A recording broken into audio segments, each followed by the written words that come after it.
Hello students, થર્મોડાયનેમિક્સમાં last લેક્ચરમાં આપણે constant pressure process જોઈ અને એની આગળના લેક્ચરમાં આપણે જોયું કોન્સ્ટન્ટ વોલ્યુમ પ્રોસેસ. હવે આજે આપણે જોઈશું આઇસોથર્મલ પ્રોસેસ. આઇસોથર્મલ પ્રોસેસ જેને હાઇપરબોલિક પ્રોસેસ પણ કહેવાય. સૌથી પહેલાં તો એની ડેફિનેશન આપણે જોઈએ. આઇસોથર્મલ પ્રોસેસ એટલે શું? આઇસોથર્મલ પ્રોસેસ જેનું બીજું નામ છે હાઇપરબોલિક પ્રોસેસ. એની ડેફિનેશન શું થશે? Process in which temperature of ideal gas remains constant is known as isothermal or hyperbolic process.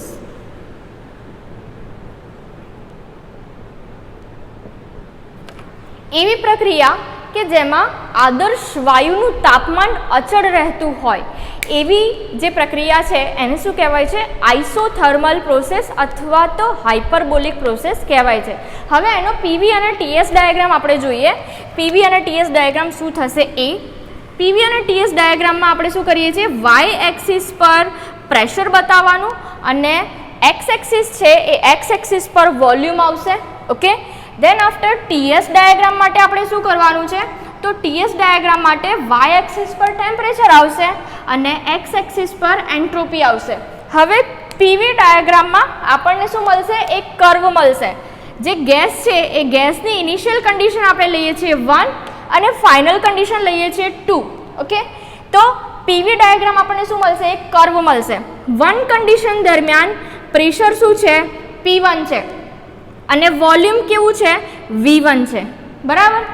અને જે 2 કન્ડિશન છે એ 2 કન્ડિશન દરમિયાન પ્રેશર શું છે? P2 અને વોલ્યુમ શું છે? V2. હવે તમે અહીંયા જોઈ શકો છો કે જે ઇનિશિયલ કન્ડિશન છે એ ઇનિશિયલ કન્ડિશન દરમિયાન પ્રેશર કેવું છે? વધારે છે. અને ગેસને જેવી હીટ અપ્લાય કરવામાં આવે છે એના પછી એનું જે પ્રેશર છે પ્રેશર ઘટી જાય છે અને વોલ્યુમ શું થાય છે? વધી જાય છે. તો આ જે પ્રોસેસ છે એ કઈ પ્રોસેસ છે? કોન્સ્ટન્ટ ટેમ્પરેચરવાળી પ્રોસેસ છે. હવે એનો જે ટીએસ ડાયાગ્રામ છે એ ટીએસ ડાયાગ્રામ શું થશે? એ તો ટીએસ ડાયાગ્રામમાં ટેમ્પરેચર જે છે એ ટેમ્પરેચર કેવું છે? કોન્સ્ટન્ટ છે. બરાબર. હવે આપણે એની ઇનિશિયલ કન્ડિશન લઈએ 1. એ 1 દરમિયાન ટેમ્પરેચર કેટલું છે? T1. ઓકે, એન્ટ્રોપી કેટલી છે? S1. ટેમ્પરેચર કેવું રહે છે? કોન્સ્ટન્ટ રહે છે. એટલે આપણને 1 થી 2 પ્રોસેસ જ્યારે થશે ત્યારે એક હોરિઝોન્ટલ લાઇન મળશે. Temperature is constant. બરાબર. અને જે 2 કન્ડિશન છે એ 2 કન્ડિશન દરમિયાન એન્ટ્રોપી જે છે એન્ટ્રોપી કેટલી થશે? S2 થશે. અને અહીંયા શું થશે? T1 is equal two T2. કેમ કે ટેમ્પરેચર કોન્સ્ટન્ટ છે એટલા માટે. તો જ્યારે પણ આઇસોથર્મલ પ્રોસેસ હશે તો આઇસોથર્મલ પ્રોસેસ દરમિયાન ટીએસ ડાયાગ્રામમાં શું મળશે? તમને એક હોરિઝોન્ટલ લાઇન મળશે. જ્યારે પીવી ડાયાગ્રામ છે એ પીવી ડાયાગ્રામમાં શું મળશે? તમને એક કર્વ મળશે. હવે તમારે કેટલી વસ્તુ આમાં યાદ રાખવાની છે?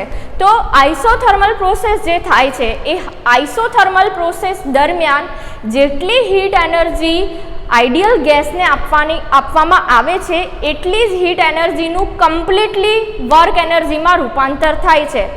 જેટલી હીટ એનર્જીનું વર્કડનમાં રૂપાંતર થાય છે કમ્પ્લીટ, તો એના કારણે જે ઇન્ટરનલ એનર્જીમાં થતો ફેરફાર છે એ ઇન્ટરનલ એનર્જીમાં થતો ફેરફાર કેવો થઈ જાય છે?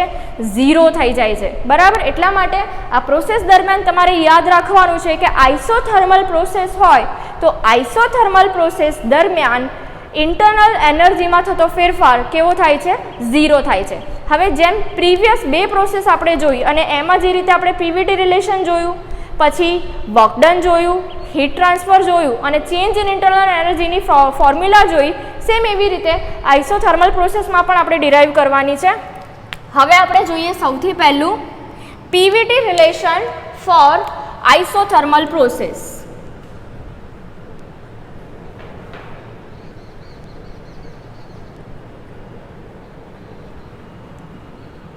આઇસોથર્મલ પ્રોસેસ જે કન્સિડરેશન ત્યાં ઇનિશિયલ અને ફાઇનલ સ્ટેટ માટે કર્યા હતા એ જ કન્સિડરેશન અહીંયા પણ કરવાના છે. તો P1 V1 and T1, P1 V1 and T1. P1 V1 શું છે?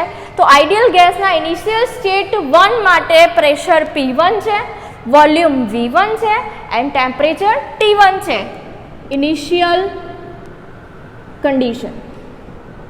ઓકે, દેન ફાઇનલ સ્ટેટ માટે છે pressure P2, volume V2 and temperature T2 for final condition. Okay, હવે પીવીટી રિલેશન માટે જે ફોર્મ્યુલા આપણે જોતા હતા એ જ ફોર્મ્યુલા અહીંયા જોવાની છે. P1 V1 by T1 is equal to P2 V2 by T2. હવે અહીંયા શું છે? T1 is equal two T2 છે. ટેમ્પરેચર કેવા છે? કોન્સ્ટન્ટ છે, એટલા માટે શું થશે? T1 is equal two T2. તો આ T1 અને T2 બંને કેન્સલ થઈ જશે. ઓકે, તો આ ઇક્વેશન કઈ રીતે લખાશે? P1 V1 is equal to P2 V2. પ્રેશરને એક બાજુ લખી દો અને વોલ્યુમને એક બાજુ લખી દો તો શું મળશે? P1 by P2 is equal to V2 by V1. તો આઇસોથર્મલ પ્રોસેસ માટે પીવીટી રિલેશન શું થશે? P1 by P2 is equal to V2 by V1. હવે આપણે જોઈએ work done during isothermal process.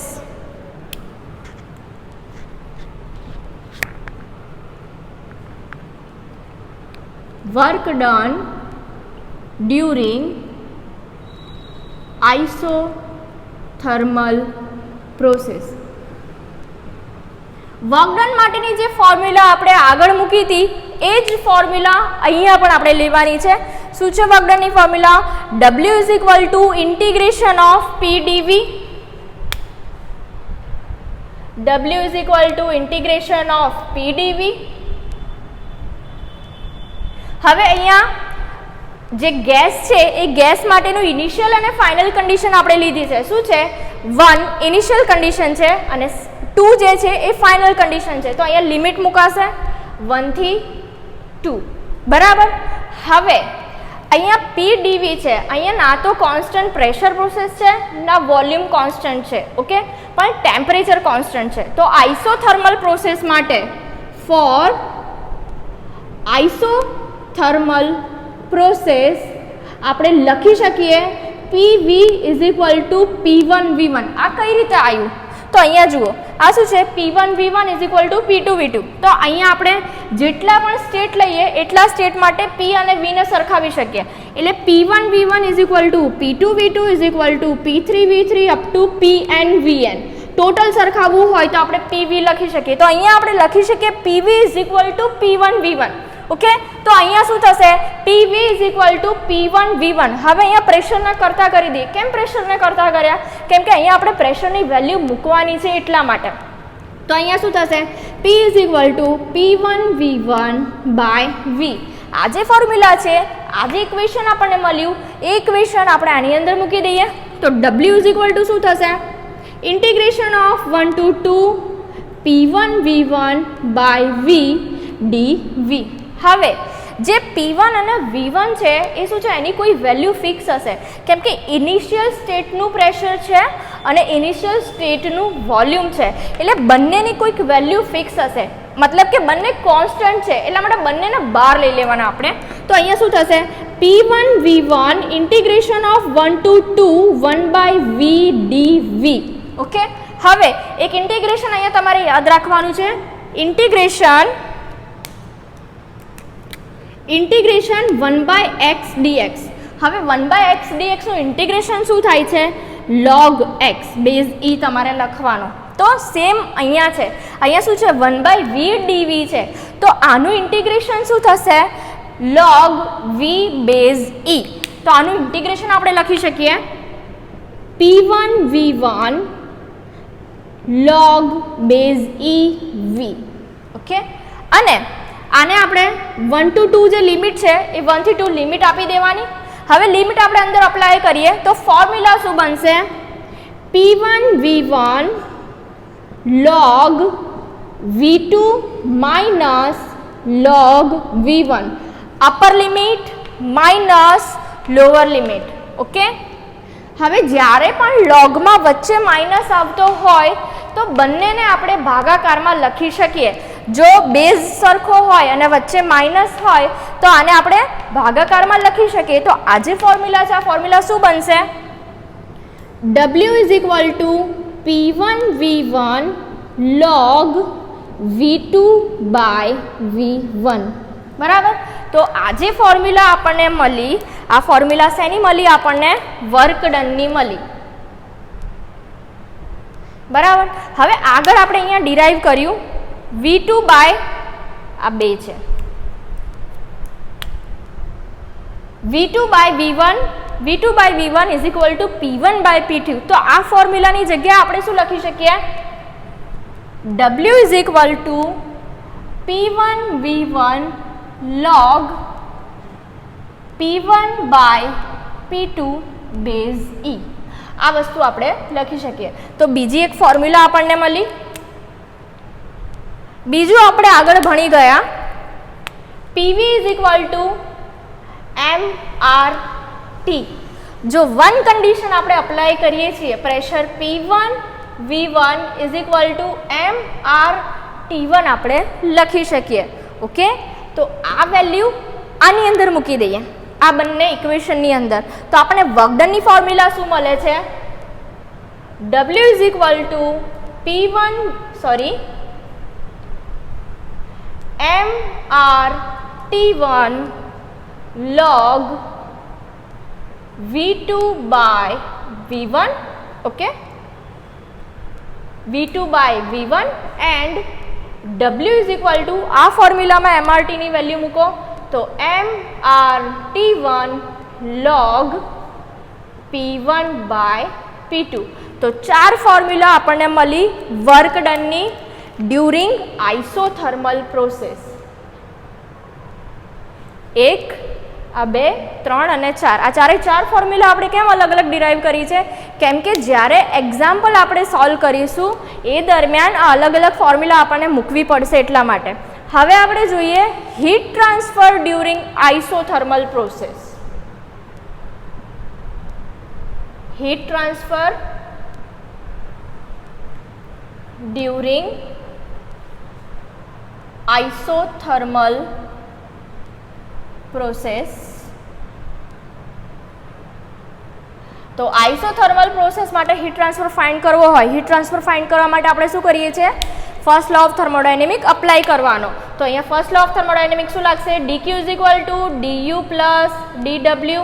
But મેં તમને આગળ કહ્યું કે આઇસોથર્મલ પ્રોસેસ છે તો આઇસોથર્મલ પ્રોસેસ માટે ઇન્ટરનલ એનર્જીમાં થતો ફેરફાર એ કેવો છે? 0 છે. તો અહીંયા શું થશે? dq is equal two dw. મતલબ કે જે વર્ક ડનની ફોર્મ્યુલા છે એ જ ફોર્મ્યુલા હીટ ટ્રાન્સફર માટે લાગુ પડશે. તો જે ચારે ચાર ફોર્મ્યુલા આપણે ડિરાઈવ કરી છે એ જ ફોર્મ્યુલા અહીંયા મૂકી દેવાની. તો dq ઇઝ ઇક્વલ ટુ સૌથી પહેલી ફોર્મ્યુલા શું મળશે આપણને? P1 V1 log base E V2 by V1. then dq is equal to second formula P1 V1 log base E P1 by P2. then dq is equal to હવે P1 V1 ની જગ્યાએ શું મૂકી દેવાના? MRT1 મૂકી દેવાના. MRT1 log base E V2 by V1 and dq is equal to MRT1 log base E P1 by P2. તો આ ચાર ફોર્મ્યુલા હીટ ટ્રાન્સફર માટેની મળી ગઈ. અને લાસ્ટ શું ફાઇન્ડ કરવાનું આપણે? Change in internal energy during isothermal process. Change in internal energy during isothermal process. હવે આઇસોથર્મલ પ્રોસેસ માટે ઇન્ટરનલ એનર્જીમાં થતો ફેરફાર એ કેવો છે? 0 છે. એટલે અહીંયા શું થશે? du is equal two 0. Okay, તો આઇસોથર્મલ પ્રોસેસ માટે આપણે પીવીટી રિલેશન જોયું, એના પછી વર્ક ડન જોયું, એના પછી હીટ ટ્રાન્સફર જોયું અને એના પછી ચેન્જ ઇન ઇન્ટરનલ એનર્જીની ફોર્મ્યુલા આપણે ડિરાઈવ કરી. બરાબર. હવે એક ઇમ્પોર્ટન્ટ વસ્તુ તમારે શું યાદ રાખવાની છે? તો જ્યારે પણ કોન્સ્ટન્ટ વોલ્યુમ પ્રોસેસ હશે તો કોન્સ્ટન્ટ વોલ્યુમ પ્રોસેસમાં વર્ક ડન કેવું આવે છે? 0 આવે છે. અને જ્યારે આઇસોથર્મલ પ્રોસેસ હશે તો આઇસોથર્મલ પ્રોસેસ દરમિયાન ઇન્ટરનલ એનર્જીમાં ફેરફાર કેવો છે? 0 છે. આ કન્સિડરેશન ખાસ તમારે યાદ રાખવાનું છે. બરાબર. પહેલાં તો આઇસોથર્મલ પ્રોસેસ શું છે એની ડેફિનેશન લખી નાખવાની, એનો પીવી ડાયાગ્રામ અને ટીએસ ડાયાગ્રામ. પીવી ડાયાગ્રામ એક કર્વ હશે. હવે અહીંયા તમે ધ્યાન રાખો, જુઓ આ ફોર્મ્યુલા પરથી કર્વ કઈ રીતે આવે આપણે જોઈ શકીએ છીએ. જો પ્રેશર P1 વધે છે તો એના વ્યસ્ત પ્રમાણમાં V1 છે, મતલબ જો P1 વધશે તો V1 ઘટશે. તો જુઓ અહીંયા P1ની જે વેલ્યુ છે, બરાબર, અને V1 છે એ કેવા છે? બેની કમ્પેરમાં ઓછા છે. સેકન્ડ કન્ડિશન છે, સેકન્ડ કન્ડિશનમાં ની કમ્પેરમાં ઓછા છે. બરાબર. તો અહીંયા જો પ્રેશર P2 જે છે એ P2 વધે તો V2 શું થશે? ઘટશે. મતલબ પ્રેશર અને વોલ્યુમ જે છે એકબીજાના વ્યસ્ત પ્રમાણમાં છે. એક વસ્તુ વધશે તો બીજી ઘટશે. આ એટલા માટે કર્વ આપણે એવો ડ્રો કર્યો છે. અને ટીએસ ડાયાગ્રામ છે, ટીએસ ડાયાગ્રામમાં શું થશે? એક હોરિઝોન્ટલ લાઇન આપણને મળશે. ધેન પીવીટી રિલેશન છે, પીવીટી રિલેશન આપણે ડિરાઈવ કરી દેવાનો. એના પછી વર્ક ડન, આપણે વર્ક ડનની ફોર્મ્યુલા ડિરાઈવ કરવાની. વર્ક ડન માટે ખાસ અહીંયા જે પ્રેશર પીડીવી આપણે લખીએ છીએ એમાં પીની વેલ્યુ મૂકવાની થશે. P is equal to P1V1 by V. અને ડિરાઈવ કરશો તો વર્ક ડનની તમને 4 ફોર્મ્યુલા મળશે. અને હીટ ટ્રાન્સફરની ફોર્મ્યુલા ફાઇન્ડ કરવાની. હીટ ટ્રાન્સફર માટે first law of thermodynamic apply કરવાનો. dq is equal to du plus dw. Internal એનર્જીમાં થતો ફેરફાર એ કેવો છે? 0 છે. એટલા માટે વર્ક ડન હીટ ટ્રાન્સફર જેટલું થશે. તો વર્ક ડનની જે ફોર્મ્યુલા ડિરાઈવ કરી છે એ જ ફોર્મ્યુલા આની અંદર આવશે. અને ચેન્જ ઇન ઇન્ટરનલ એનર્જી એ શું છે? 0 છે. ઓકે. હવે એક્ઝામમાં આ જે કોઈ પણ પ્રોસેસ છે એ 3 to 4 માર્ક્સમાં પૂછાઈ શકે છે. ઓકે. સો નેક્સ્ટ લેક્ચરમાં આપણે એડિયાબેટિક પ્રોસેસ જોઈશું. Thank you.